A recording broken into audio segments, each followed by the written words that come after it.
The complaint was filed at 3:40 ship time, when most of the crew was asleep. Voon did not sleep much. Kreth navigators were trained to need only 2 hours of rest per cycle, and Voon used the remaining hours productively. Tonight, he used them to file a formal grievance with the ship's crew management system, a grievance about the new human. He typed carefully. He cited Regulation 7.4 of the Galactic Trade Crew Standards, which stated that crew assignments should reflect operational risk balance. He noted that humans ranked 42nd out of 63 recognized species in physical resilience. He noted their average reaction speed under threat conditions. He noted that their homeworld, while technically classified as a death world, had produced no documented warrior culture capable of operating at galactic threat levels. He submitted the complaint. The ship's AI acknowledged receipt and informed him that a response would be provided within 5 to 7 business cycles. Voon turned off his screen and looked out the small viewport beside his bunk. Stars drifted past, slow and cold. He had nothing against the human personally. He simply did not understand why Captain Orvan had accepted her assignment without protest. The Orvan's path was a mid-class cargo hauler, not a nursery vessel. They ran difficult routes through unsurveyed sectors. They needed people who could handle themselves. The human, her name was Dara, had arrived 6 hours earlier through the port airlock with a duffel bag, a tool case, and an expression that suggested she had already decided the ship was fine and the job was manageable. She had shaken hands with Orvan, nodded at Pell, and looked at Voon with simple, neutral acknowledgement. Then she had asked where the cargo manifest terminal was and gone straight to work. That was the part that unsettled Voon more than he wanted to admit. She had not looked around in wonder. She had not seemed nervous. Most new crew members spent their first hour adjusting to the ship's smell, the gravity calibration, the ambient sound of the engines. Dara had walked in like she had already mapped the place in her head. Pell had told Voon later that Dara came from a coastal region on Earth called the Bay of Biscay. Voon had looked it up. The tidal surges there could overturn a mid-weight transport vessel. The storms lasted nearly a week at a time. The local ocean produced creatures that had been hunting humans' ancestors for millions of years, and the humans had not moved away. They had built fishing boats and gone out anyway. Voon did not know what to do with that information, so he filed it away and went to sleep. 3 hours later, the cargo hold sent an alert.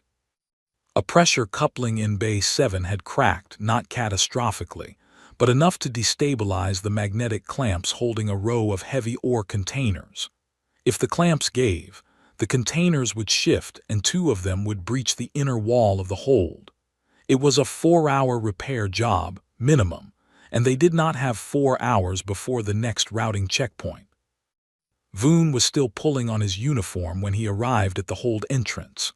Pell was already there, looking at the diagnostic readout with her ears flat against her head.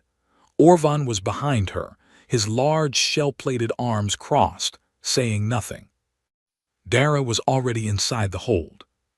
She had not waited to be assigned the task. She had apparently seen the alert on her personal crew tab, gotten up, and gone directly to the problem. Voon watched through the hold's interior window as she crouched beside the cracked coupling, examined it for approximately 8 seconds, then stood and began pulling equipment from the wall rack. She used 2 tools from the rack. Then she detached her own belt strap, a thick reinforced band that human crew members apparently wore for reasons Voon had never thought to ask about, and began threading it through the coupling housing in a configuration that was not in any repair manual Voon had ever read. It took her 19 minutes. When she was done, the pressure reading stabilized.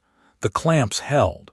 The ore containers stayed exactly where they were supposed to be.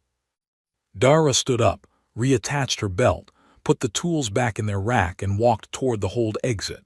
She passed Voon at the window without stopping and said, as she went by, "Coupling will hold until we dock at Verath Station. They'll need to replace the housing there. It's fatigued along the inner seam, not just the surface crack." Then she was gone, presumably back to the cargo manifest terminal. Orvan looked at Voon. Voon looked at the now stable pressure readout. Pell said very quietly, "She used her belt." "I noticed," Orvan said. "That is not a standard repair method." "No," Orvan agreed, "it is not." Voon said nothing. He pulled up the repair log on his tab and saw that Dara had already entered the full maintenance note, the estimated coupling fatigue rate, and a recommended parts order for Verath Station, time-stamped 4 minutes ago. She had written the report while she was still fixing the problem. He went back to the bridge and sat at his console. He did not delete his complaint from the crew management system, but he did not look at it again either. 4 hours later, a distress ping arrived from the Veth system. A Dreth mining station had gone silent mid-shift. No follow-up transmission, no evacuation beacon, just silence and then nothing. Orvan set course without hesitation. The Orvan's path was the closest registered vessel by a margin of 11 hours. In the cargo bay, Dara looked up from her manifest terminal when she felt the ship change direction. She checked the navigation update on her tab. She read the distress details. She put her tab down and started going through the emergency equipment locker with the same calm, unhurried focus she had applied to everything else so far. Voon, watching the route change on his console, thought about the Bay of Biscay, about the fishing boats, about people who saw a dangerous ocean and went out anyway. He thought about it for a long time. The station did not look destroyed. That was the first thing Voon noticed, and it made him more uneasy than destruction would have. Destroyed things made sense. Destroyed things had a clear cause, a hull breach, an explosion, a fire that had burned itself out and left evidence behind. Kalnareth Station looked like someone had simply turned all the lights off and left. The structure was intact. The docking ring was undamaged. The external antenna array was still transmitting its routine location beacon, which was why the distress ping had been so difficult to classify. The station was not calling for help. The station was simply not saying anything at all. Orvan brought the Orvan's path in slow and careful. Nobody spoke during the final approach. The docking connection engaged with a low mechanical clunk. Atmosphere readings confirmed the station interior was pressurized and breathable. That was something, at least. Voon ran a full scan before Orvan even suggested opening the airlock. "Life signs," Pell said, reading from the scanner. Her voice was steady, but her ears were pressed flat. "Scattered. 18 confirmed. They are concentrated in the lower shaft levels, very deep inside the station." 40 workers were assigned here, Orvan said. Nobody said what that meant. They all understood it. Dara had already changed into her work gear, reinforced cargo suit, magnetic boots, gloves with grip plating on the palms. She was checking a handheld scanner she had pulled from the emergency locker, calibrating it with quick, practiced movements. Voon noticed she had also taken a length of heavy cable from the equipment rack and looped it across her shoulder without explanation. "We should wait for a military response vessel," Voon said. "We have no combat training. We are a cargo crew." "Closest military vessel is 14 hours out," Orvan replied. 18 life signs, 14 hours. Voon knew the math. He did not like it, but he knew it. They moved into the station in a group. Orvan in front, Pell behind him, Voon after Pell, Dara at the rear. Their helmet lights made hard white tunnels in the dark. The corridor walls were standard station alloy gray panels, cable housings, equipment lockers, but every 10 meters or so, something was wrong. A locker door bent outward from the inside. A section of wall paneling torn free and left on the floor. Scratches in the metal, deep ones in clusters of 4 or 5 parallel lines. Pell crouched beside a set of scratches and held her light close. "These are fresh," she said. "The metal is still bright at the cuts. No oxidation." "What made them?" Voon asked, and immediately regretted asking. Pell did not answer right away. She pulled up the station's registered geological survey on her tab and scrolled through it. Then she stopped scrolling. Her ears went completely flat. "Veth crawlers," she said. "The survey notes a deep-bore drill breach in shaft D, logged 3 days ago. The drill hit a porous cavity system inside the asteroid. The crawlers live in those cavities." Voon knew what Veth crawlers were. Everyone in the Outer Ring knew what Veth crawlers were. They were listed in the Galactic Threat Index at Class 7, the same classification as deep space apex fauna. They hunted in packs. They used the environment against their prey, cutting off exits, driving targets into enclosed spaces. They had no natural predators because nothing that had ever tried to become one had survived long enough to pass the trait on. "How many?" Orvan said. It was not quite a question. Pell looked at the scratch patterns on the walls, doing a silent count. Based on track distribution, 9, perhaps 10. There was a pause in the group's movement. A real pause, the kind that happened when people were trying to decide something they did not want to say out loud. Dara said, "Do any of the survivors have communication devices?" Pell checked. One signal, faint, coming from Shaft C, level 7. "That's the deepest operational level," Orvan said. "They went as far down as they could." "Smart," Dara said. "Crawlers prefer horizontal hunting grounds. Going vertical would slow them." She looked at the map on her own scanner, tracing the route to Shaft C. "There are 2 approaches. The main corridor is direct but open, too much space. The crawlers could use it against us. The secondary maintenance tunnel runs parallel, narrower, single file, harder for a pack to coordinate." Voon looked at her. "You read about Veth crawlers before we docked."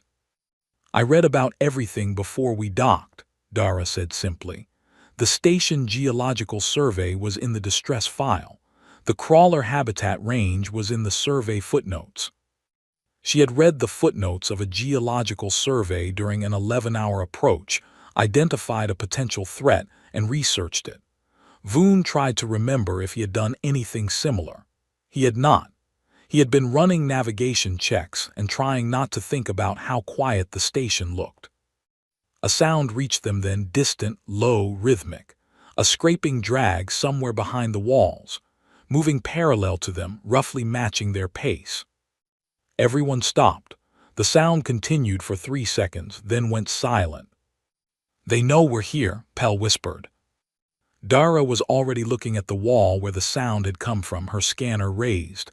She was not whispering. She spoke at a normal level volume. "They're testing, checking how we react to noise." She lowered the scanner. "Don't stop moving. Stopping tells them we're afraid." Voon's legs wanted very badly to stop moving. He made them keep going. Dara fell to the back of the group again.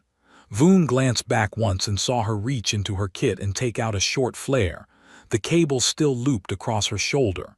She held the flare loosely at her side, unlit, and kept walking. She did not look afraid. She looked like someone doing a job they had done before, in some form or another, somewhere a long time ago. Like the ocean had taught her something the rest of the galaxy had not learned yet.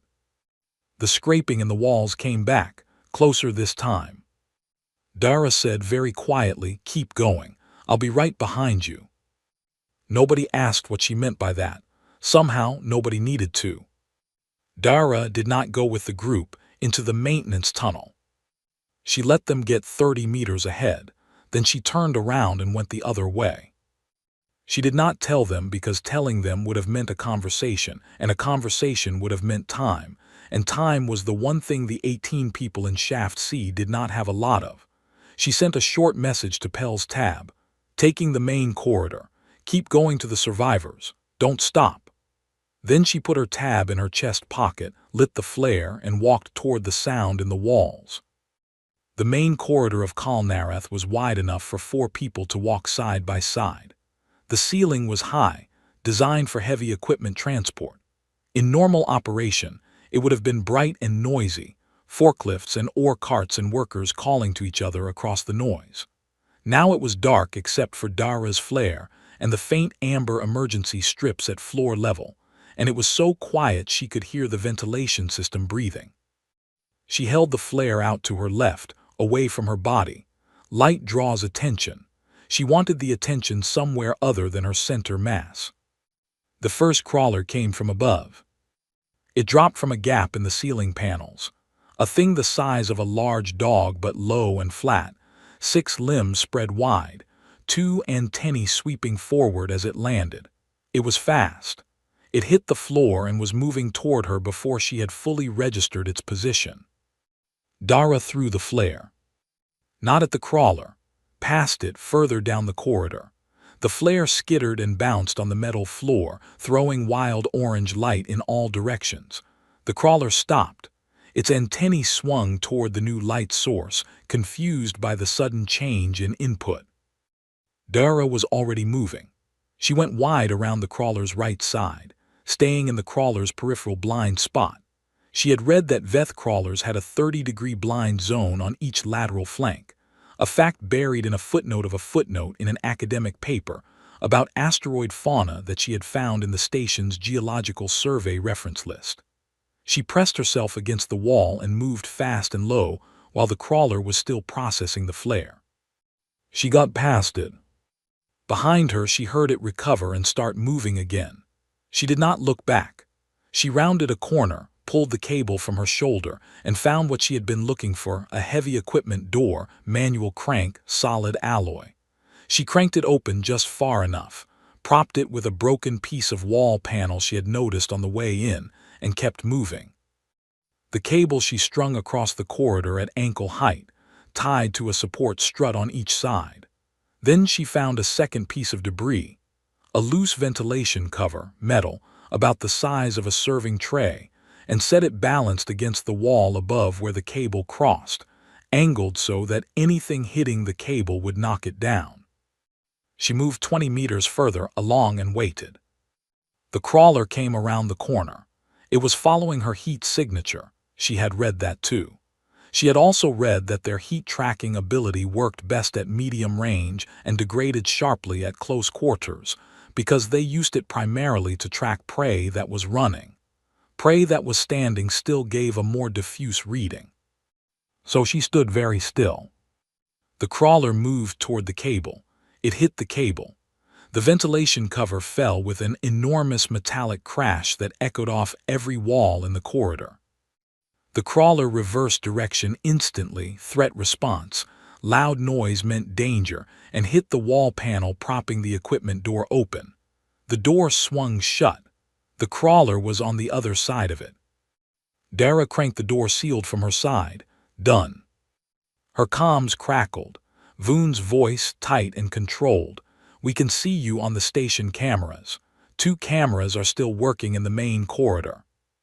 She had not known that. It did not change anything. Good, she said. I've contained one. There are more in the ceiling gaps. Tell me if you see movement behind me that I'm missing. A pause, then Voon said, there is one above you, 11 meters ahead. Junction panel on the right side. Thank you. She adjusted her angle and kept moving.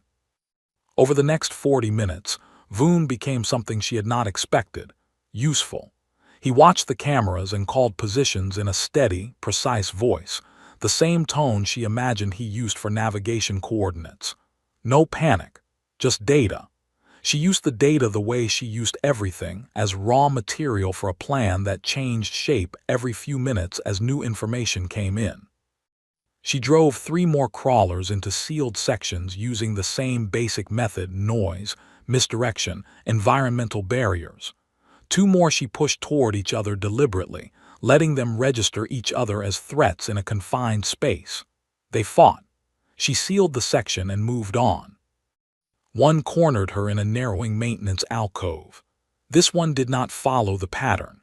It was faster, and it had not come from above. It had been waiting, motionless in the dark. It lunged without any of the usual testing behavior.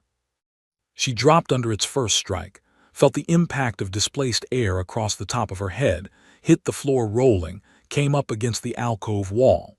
Her left arm caught the edge of its second strike, not the main force of it, just the edge, but the edge was enough. Fire up her arm. She did not think about it. She swung the cargo wrench she had been carrying in her right hand at the base of its antenna cluster. The way she had read, the sensory nerves were densest, and hit it hard enough to feel the impact through her elbow. The crawler made a sound, high-pitched, sharp, and pulled back. Sensory overload. She scrambled out of the alcove and kept moving. Voon's voice on comms, "You are injured." "I'm fine," she said, which was not entirely true but was true enough. "Your arm is working," she said. "6 contained. Where are the other 3? A pause, then Voon told her. "She went to find them." Pell found the survivors exactly where the signal said they would be, Shaft C, Level 7, behind a barricade made of ore carts welded to the door frame with a cutting torch. Someone had had the presence of mind to grab before they ran. There were 16 of them. 2 had not made it to the shelter. Pell did not have time to think about that yet. She pulled out her medical kit and started working. Orvan stayed by the entrance, watching the tunnel. The survivors were in bad shape, not from injury mostly, but from 40 hours of fear in a sealed room with limited water and the sounds of the crawlers moving in the dark outside.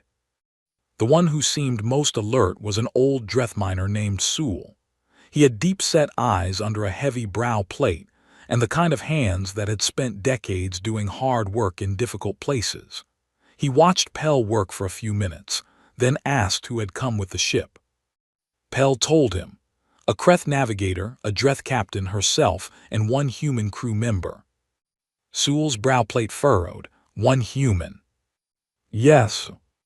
And the human is where? Pell glanced at her tab, where Dara's position was being relayed through the station camera feed that Voon was monitoring. In the main corridor. She has contained 7 of the crawlers so far. Sewell stared at her. Pell understood the expression. It was the same one she had been wearing internally for the last hour. "Alone," Sewell said. "She sent us ahead to find you," Pell said carefully. Sewell looked at the barricaded door. He looked at his hands. He had spent 40 hours listening to Class 7 apex predators work their way through the station above him, and he was a large, strong, experienced mining worker who had operated in dangerous conditions his entire adult life. And he had come down here to the deepest level and welded the door and not gone back up. That had been the correct decision. Sewell was not a fool and he knew it. But he also understood what it meant that a single human crew member was up there, doing what he and 17 others had correctly decided not to attempt. "What kind of place is she from?" he asked. Pell found the answer in Dara's crew file, which she had read in full during the approach because she was a medic and reading crew files was how she prepared for assignments. A coastal region on Earth, high tidal activity, significant storm frequency, large predatory marine life. And the humans live there. "They fish there," Pell said. "Commercially, they go out on the water on purpose." Sewell was quiet for a moment. Then he said, "I worked a Veth asteroid for 6 years before they opened Kalnarath. We knew crawlers were in the deep rock. We had sensors, protocols. 6 years and we never had a breach." He paused. "I have spent my entire career being careful about these things, and 1 human who has been on this station for less than 2 hours is up there with a cable and a wrench." Pell had no response to that. She finished treating a miner's lacerations and moved to the next one. On her tab, Voon's voice came through the camera feed. "She has contained 9. 2 remain." Then 6 minutes later, 10. 1 remains. It is in the upper corridor near the docking ring. Pell relayed this to Orvan. Orvan said nothing, but his shell plates relaxed slightly, which for a Dreth was a significant expression of relief. The last crawler took the longest. It had not followed the pack's behavior patterns. It had separated from the group early and gone vertical, up into the ceiling infrastructure, where the cameras had intermittent coverage. Voon tracked it in pieces, calling out positions between blind spots. Dara tracked it from below, using a technique that Voon had watched with increasing bewilderment. She would stop, go completely still, and listen. Not scan, not use instruments. Listen.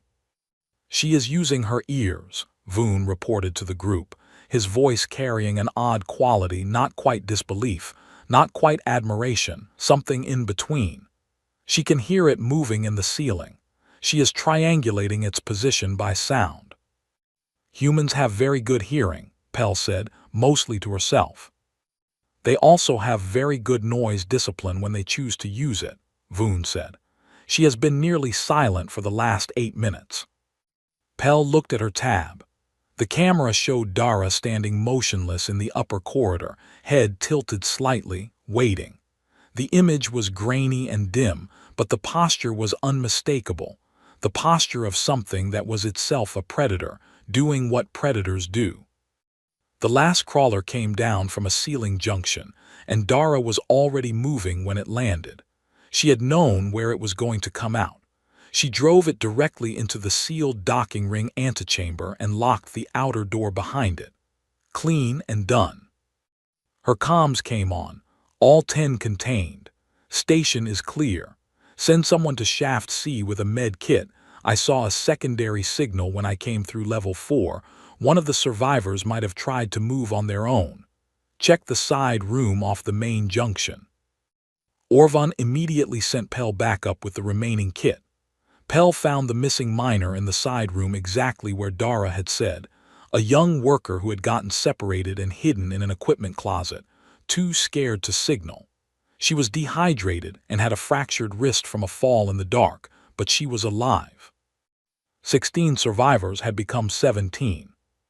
Pell brought everyone up in groups.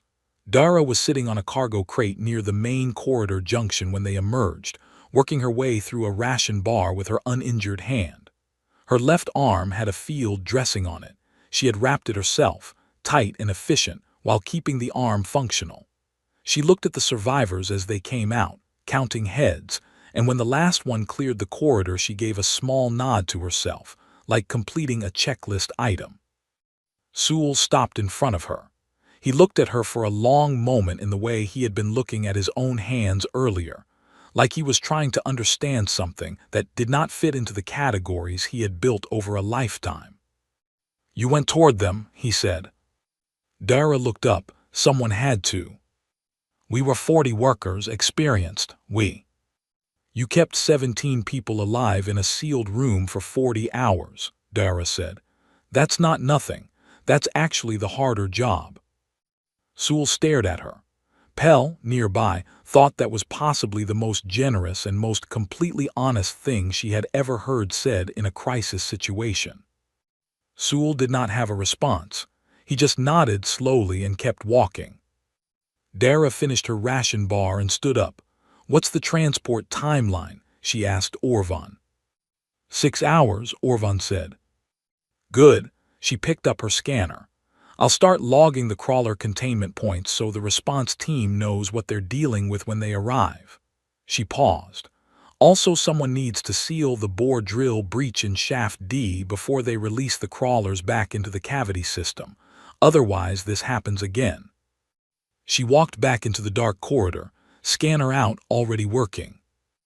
Orvan watched her go. After a moment, he said to no one in particular, I am going to update her crew file. Voon, who had come down from the ship to help with the survivors, said nothing. But he had already opened his own tab, and he was reading, for the second time, the galactic database entry on humans. His expression was difficult to name. It was the expression of someone who had believed something firmly for a very long time and had just discovered it was wrong in a way that changed everything downstream of it. He closed the entry. He did not feel like reading it again. The transport arrived in 5 hours and 40 minutes, which was 20 minutes ahead of schedule because the dispatcher had seen Orvan's incident report and decided this particular pickup did not need to wait. Survivors boarded. The response team came aboard Kalnareth with full gear and Dara's containment map, which she had formatted for them in the standard response team protocol style without being asked. The team leader, a heavily built Dreth with military plating on his shoulders, looked at the map, looked at Dara, and looked at the map again. You did this with a cable and a flare, he said. It was not a question. And a wrench, Dara said.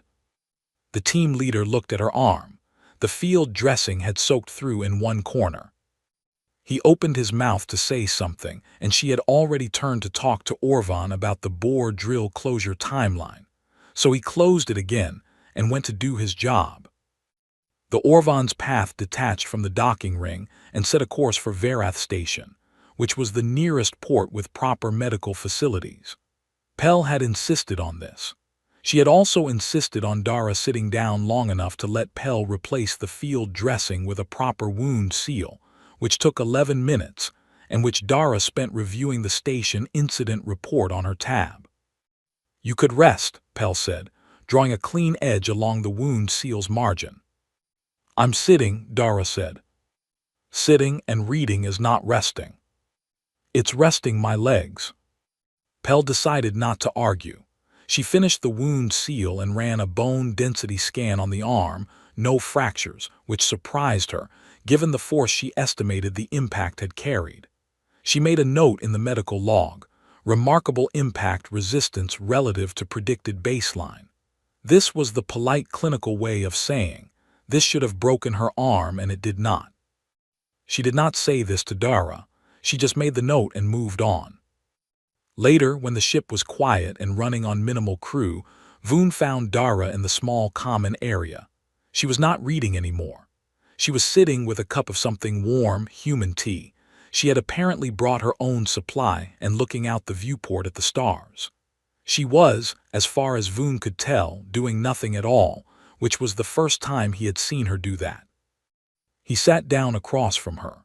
He had thought about how to begin this conversation during most of the last 2 hours and had not arrived at a satisfying approach, so he decided to just say the thing directly. "Were you afraid?" he asked. Dara looked at him. Not surprised by the question, he had the impression she had been expecting it. "Yes," she said. "When?" She thought about it. "When the last one came through the ceiling, the one that had been hiding, it didn't do what I expected it to do, and for about half a second I didn't know what was coming next." She paused. That half second was pretty unpleasant. "But you continued." "The fear was pointing at something real," she said. "A real threat, a real unknown, so I used it. It made me faster." She turned her cup in her hands. "What did you do with yours?" Voon considered this. The Kreth trained their fear response out of themselves through years of conditioning, systematic desensitization, cognitive override protocols, controlled exposure. The goal was a clean mind under pressure, uncontaminated by emotion. It had always seemed like the obviously correct approach. "We eliminate it," he said. "Fear clouds judgment." "Or it sharpens it," Dara said. "Depends what you do with it." Voon did not have an immediate response to this. He looked at the stars outside the viewport and thought, not for the first time, about the Bay of Biscay, about what it meant to be from a place that the galaxy would classify as a death world and treat it as simply home. "The galactic database entry on humans," he said. "I have read it twice now." "I haven't," Dora said. "It classifies your species as non-combatant, soft-bodied, limited threat response, recommends avoiding high-danger assignments." Dara's expression did not change dramatically, but something in it shifted, a small dryness at the edges, like a person hearing a joke they've heard before and find more sad than funny. "That's their mistake," she said. "I know," Voon said. "I submitted a reclassification request this afternoon." Dara looked at him properly now, and Voon saw something in her face he had not expected, not pride, not satisfaction. Something quieter, something that looked almost like she was moved. "You didn't have to do that," she said. "The entry is inaccurate," Voon said. "Inaccurate information in a navigational or operational database creates risk. Correcting it is the logical action." Dara was quiet for a moment. "Is that the only reason?" Voon thought about the camera feeds. Dara moving through the dark corridors. Dara going still and listening. Dara driving 10 apex predators into sealed sections with a cable, a flare, a wrench, and a detailed read of the footnotes in a geological survey. "No," he said, "it is not the only reason." She nodded slowly. Then she held out her cup, an offering gesture. He recognized the shape of it from the human social files he had read during their original approach. He did not drink tea or anything warm, but he understood the gesture for what it was. He gave a small nod in return. It was the Kreth equivalent. In his bunk later, Orvan was writing a personal addendum to the incident report, not the official version, which was already filed and accurate, but a note for his own records. He wrote about what he had observed, about Dara's methodology, about the 18 survivors, about the response team leader looking at the containment map like it was something that should not exist. He wrote at the end, "I have commanded crews for 30 years. I have worked with Dreth military specialists, Kreth precision navigators, Veth system salvagers. I have never seen anything like what I saw today, and I am no longer certain whether that is because humans are exceptional or because we have never been paying attention to the right things." He saved the note. He turned off his light. On the bridge, the Orvan's path ran its quiet calculations, measured the distance to Verath station, and moved through the dark at a steady pace. In the common area, Dara had gone back to looking at the stars. The tea had gone cold. She did not seem to mind. She was, Pell noted when she passed the doorway, smiling faintly at something, maybe the stars, maybe a thought, maybe nothing in particular. Pell decided not to interrupt and went to write her own report. It was the longest medical report she had ever filed for a crew member who had not, technically, required emergency intervention. She cited every observation she had made: impact resistance, wound management under active stress, continued cognitive function through physical trauma. At the end she wrote, "Recommend full review of human physiological resilience data currently held in galactic medical databases. Current data does not reflect observed reality." She submitted it at 2:10 ship time and went asleep. Outside, the stars moved past. The ship moved with them. Somewhere in an asteroid belt in the Veth system, 10 crawlers sat sealed in the dark, waiting for someone who knew what they were doing to come deal with them properly. They were going to be waiting for a while. The Galactic Information Bureau did not typically hold emergency review sessions.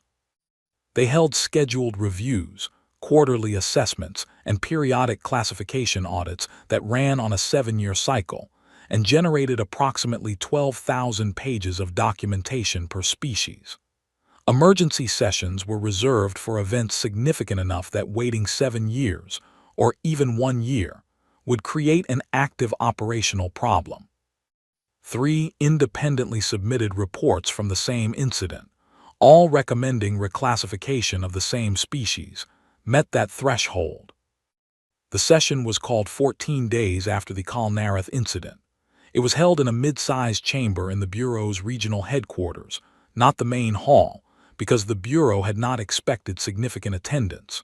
By the time the session began, every seat was full. Species representatives had requested access. A Kreth admiral had sent a formal observer. The response team leader from Kalnareth had submitted a written statement so detailed it had been formatted into a supporting document. The Bureau director, a careful and long-serving Veth named Orath, opened the session by reading the 3 original reports into the record: Orvan's operational account, Pell's medical documentation, Voon's reclassification request, which was the shortest of the 3 and also, several attendees would later agree, the most unsettling because it came from a Kreth navigator, a species not known for emotional reasoning, and it was still plainly and obviously something more than a bureaucratic correction. Then Orath played the camera footage. The chamber had seen difficult footage before: creature attacks, hull breaches, mining accidents. The room was filled with experienced people who dealt with serious things and had learned to keep their composure during difficult presentations. The footage from Kalnareth's internal cameras was 11 minutes and 40 seconds long. By the end of the 3rd minute, The room was completely silent, not the polite silence of people being respectful, the deep silence of people whose mental categories were being quietly reorganized without their permission. They watched a human move through a dark station alone. They watched her go still and listen. They watched her drive apex predators into corners using nothing they could have predicted from the galactic database.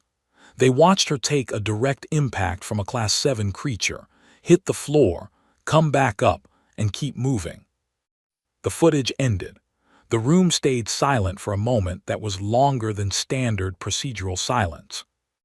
A Kreth admiral in the observer section said, "How many humans are currently serving on trade and exploration vessels in the Outer Ring?" Oreth checked the registration data. Approximately 4,300. The admiral's expression was carefully neutral, which for a Kreth meant something was happening underneath it. Are they all like this? Nobody had an answer. That was the problem, and everyone in the room understood it at the same moment. They did not know, because the database said humans were non-combatant and soft-bodied, and to be assigned to low-risk roles, and so nobody had been watching. 4,000 humans, distributed across the Outer Ring's most difficult routes and most complex cargo operations, and nobody had been paying attention to what they were doing because the database said there was nothing to pay attention to. Orath said, "The current classification for humans was entered into the database 62 years ago. The source material was a single field survey of 3 humans from an inland agricultural region of Earth.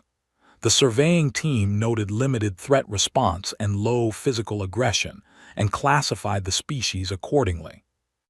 A very long silence followed this statement. A Dreth representative said slowly, "They surveyed farmers."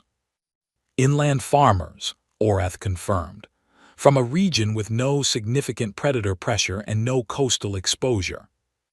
The Dreth representative looked at the now dark projection screen. She looked at the bureau director. She said, "There is a human crew member currently serving on my species' primary diplomatic transport vessel." Orath waited. The Dreth representative said, "I would like to revise my assessment of the risk profile of that arrangement." Several other representatives began talking at once. Orath let it run for 30 seconds, then called for order. "The purpose of this session is not to determine whether humans are dangerous. The camera footage is clear on that question. The purpose of this session is to determine the correct classification going forward and to identify what operational changes, if any, are required." What followed was 3 hours of careful, occasionally heated discussion. The debate was not about whether to reclassify. That part was settled by minute 4, when a representative moved to strike the current entry, and the motion carried without a single objection. The debate was about what to write instead. They could not use warrior species language. Humans had no galactic military history and no territorial aggression record. They could not use apex predator language. Humans were cooperative, social, and demonstrably protective of other species under threat. They could not use the standard threat index language because it was designed for creatures that attacked, and what the camera footage showed was something that did not attack so much as solve a problem by whatever means were necessary, with whatever was available, in whatever time existed to do it. In the end, they wrote something that no species entry had ever contained before. It took 4 drafts and a vote. On the Orvan's path, 17 days after Kal Nareth, Dara was reorganizing the Bay 7 cargo manifest for the 3rd time, because the loading team at Verath Station had filed the ore containers in the wrong configuration, and it was going to create a balance problem at the next routing checkpoint. Pel came and sat on a crate nearby and watched her work. This had become a habit, Pel finding reasons to be in the same space as Dara, which she told herself was medically justified follow-up, but which was mostly something else. "I have been reading more about Earth," Pel said. "That's nice," Dara said, not looking up from the manifest. Did you know that humans are the only species on your planet that voluntarily run long distances for reasons unrelated to prey pursuit or threat escape? We call it exercise. You run for pleasure, over hills in the rain. Dara looked up. Some of us do. I read that your ancient ancestors would chase prey animals until the animals collapsed from exhaustion, Pell said, over the course of an entire day, just running behind them. Forever. Persistence hunting, Dara said. Yes, we don't do that anymore. But you could. Dara looked at her for a moment. I mean, probably. Pell was quiet for a short moment. Then she said, the galactic database entry on humans, the original one. She paused. I saw a copy of it before it was updated. It said you were non-combatant. Dara turned back to the manifest. I heard something like that. The new entry is different, Pell said. Dara paused. She looked at Pell. What does it say? Pell had memorized it because she was a medic and memorizing important data was what she did. She recited it cleanly and without editorializing. Humans, homeworld, Earth, Class 4 Death World, social, cooperative, highly adaptable, demonstrate significantly elevated resilience under physical and psychological stress relative to predicted baseline, exhibit strong protective behavior toward crew, passengers, and bystanders regardless of species. Note: do not assess threat response based on resting behavior. Assessment must be based on observed behavior under operational pressure. Handle accordingly. The last line, handle accordingly, had been the subject of the longest debate. Nobody could agree on what it meant precisely. In the end, they had kept it because it was honest. They did not know what it meant precisely either. Dara listened to the full entry. Her expression went through several things: surprise, something dry, something quieter under that. Handle accordingly, she said. Yes, said Pell. Dara was quiet for a moment. Then she laughed, a real laugh, short and genuine. She shook her head. Well, she said, that's a start. She went back to the cargo manifest. Pell sat on the crate and watched the stars outside the viewport. Somewhere in a bureau archive, a record had been corrected. It was only one record. There were others. Some of them would take longer. But this one was